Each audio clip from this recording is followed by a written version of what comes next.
Yung presidente is something like, yung ano sana. Pero mahirap pagka ano, yung mayaman na dati, mahirapan. May experience ko dito, ganun. Hindi ako, ha? Hindi ko kayo ginugood time dyan. Pero usually yung mga mayaman,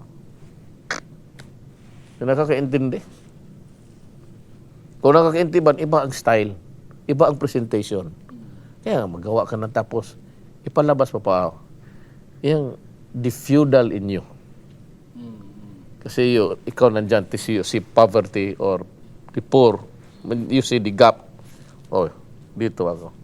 Kaya pag gano'n, yan ha, galing sa akin yan. Flows from my, ano. Ang nakakita sa the way you handle it. Tapos yung ano lang, for the heck of it. Pagkat siya this is a project, tapos bubili ka ng bumbero, natulog ka balde ang sod.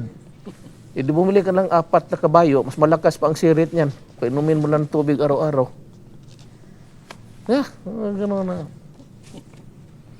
You want endearment in the hearts of people, and yet, when you go about doing the things as a politician, as a leader, you fight by yourself. Yourself contradicts you.